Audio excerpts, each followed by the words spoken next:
Okay, so this is my historical timeline assignment. This is for CAA number 3.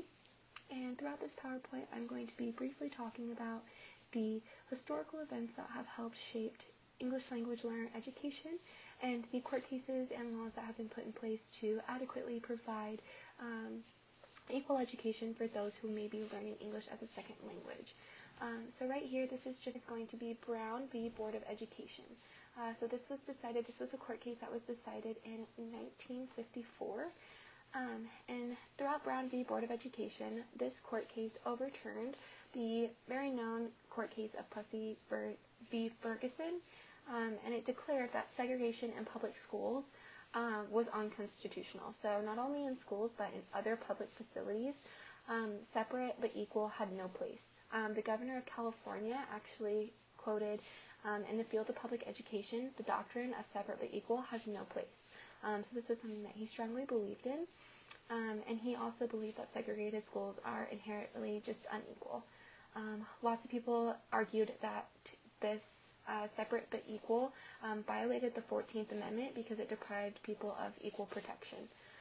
So the significance that this had on ELL education, this court case completely ended segregation in public places. And it ensured that all students have access to public facilities, including schools. So even those that do consider themselves an English language learner and don't speak English maybe at the home, or they're learning to speak English as a second language. So the second act that I'm going to be talking about is going to be the National Defense Education Act of 1958. So this was during Sputnik and the Russian space war. This act was an act of Congress that provided aid to education in the United States at all levels, both public and private. So this act included technical education, area studies, counseling and guidance, and of course, English as a second language. So this was a national law. It was a national act that included English as a second language as a priority.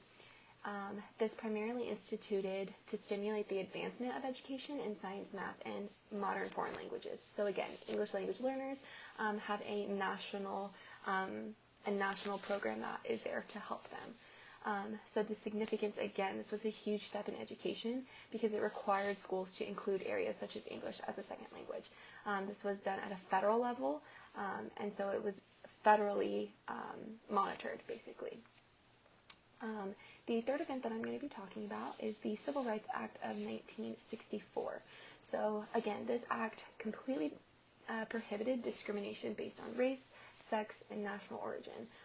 So again, in public places, and these do include schools. So this was a huge step in the right direction. It completely federally banned or prohibited discrimination based on race, sex, or even national origin. So again, those who are English language learners that come from a different national origin, they are federally represented with the Civil Rights Act of 1964. So the specific significance, this act demanded public facilities, for example, schools, that no discrimination be present based on national origin. So more specifically, the discrimination that English language learners may have received in public schools was completely federally banned. The fourth event that I'm going to be talking about is the Elementary and Secondary Education Act of 1965. So this was done by President Johnson, and Johnson believed that equal access to education was so important, and it was a key factor in enabling children to become productive citizens. So he thought that by ensuring and enabling that every single child of America got equal access to education, it would help better the entire country of America. And this act also authorized the federal government to equalize education opportunities for, again, all and every student. He did this by directing federal education dollars to most disadvantaged children. So this was an act put in place that provided federal money and federal resources to these students and to these schools that would help ensure that equal opportunities were available. And so this act, more specifically, this act helped further the access to quality education for every single student, even those of ELL. This act also helped put benefits to quality education into perspective. So it was a step in the right direction for the entire country of America to see how important education to everybody really could be. The fifth event that I'm going to be talking about is the Bilingual Act, the Bilingual Education Act, and this was put into 1968. This established federal policy for bilingual education. So this was a huge step in the right direction because it provided federal policy for specific bilingual education. This act stipulated that the federal government would provide financial assistance to innovate bilingual programs. So again, this was a huge step in the right direction because it required federal assistance to create productive and beneficial bilingual programs. This funding would include the development such as programs of implementation, staff training, and long-term program maintenance. Although small improvements are continuously being added, the goal remains the same. And the goal of this act was to access bilingual programs for children and limited means. So again, it was just equal access to bilingual programs for every single child. And it was directly addressed. It was the first act to directly address limited English speakers. The next act I'm going to be talking about is the Equal Education Opportunities Act. And this act was put into place in 1974. This law prohibits discrimination against faculty, staff, and students, including racial segregations of school. So again, it requires districts to take action to overcome barriers to students with the language barriers. So it required, at a federal level, school districts take action to overcome language barriers of those of the second language. And so so again, this was a very important act that, again, just restated the importance of equal education for every single student and required, again, schools to take action to overcome those language barriers.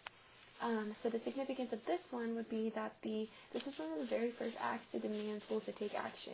It forced schools to step up and be held responsible for overcoming those language barriers of English language learners. So the next act I'm going to be talking about is the No Child Left Behind Act. So this was put into place in 2002. This act requires states to test their students in reading and math in grades 3 all the way up through 8. So this act also requires that students must also report the results for both the student population as a whole and for all subgroups, those such as English language learners. So again, the No Child Left Behind Act really held schools accountable and required them to provide documentation such as tests to document the progress of those that are English language learners. The significance of this act effectively scaled up the federal role in holding schools accountable for student outcomes. So this was a very important act that held schools accountable. The next act I'm going to talk about is Every Student Succeeds Act. This was put into place in 2015. This act required that all students in America be taught to high academic standards. This ensures that information is provided to educators, families, students, and communities through statewide assessments that measure students' progress. This act also maintains an expectation, again at a federal level, of accountability and action in schools. So the significance of this act would be, it was the first of its kind to require that all students, including ELL students, be taught to higher standards, and then this will get students ready for the future as well. So this act really specified that high academic standards would help them prepare to succeed in college and careers. The next act I'm going to talk about is Proposition 58. This was, again, put into place in 2016. This act repealed the English-only immersion requirement. So this Proposition 58 was very, very significant because it no longer required English-only education. So English language learners were able to utilize multiple programs, those even including multi-language programs. So those spoken in their native language that highlighted English and taught English, but they were able to better understand because they were taught in their native language. So it also made parental waivers that were previously required no longer necessarily to take non-English classes. So this allowed English language learners to no longer receive forced instruction only in English. It opened the door for multi-resource programs, including those that incorporate native language instruction. So the last event that I'm going to be talking about is the English Learner Roadmap. This was put into place in 2017. This is an online resource for schools to help guide curriculum. This roadmap also includes current research on English learners. It is intended to supplement them and inform the policy about English learners, so it's very beneficial for teachers to get updated research on English language learners, supplemental information, and it's just a really great program to help teachers better adequately prepare for ELLs that come into their classroom.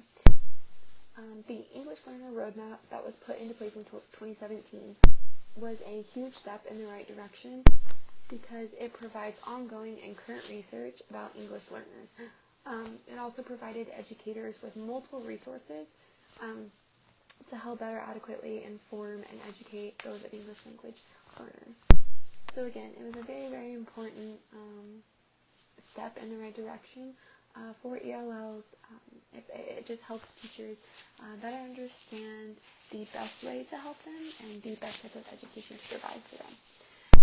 So that is my presentation. I hope you guys better understand the importance that these laws and acts and court cases have on ELL education and the history and obstacles that ELL education has had to overcome to get to where it is today. Thank you very much.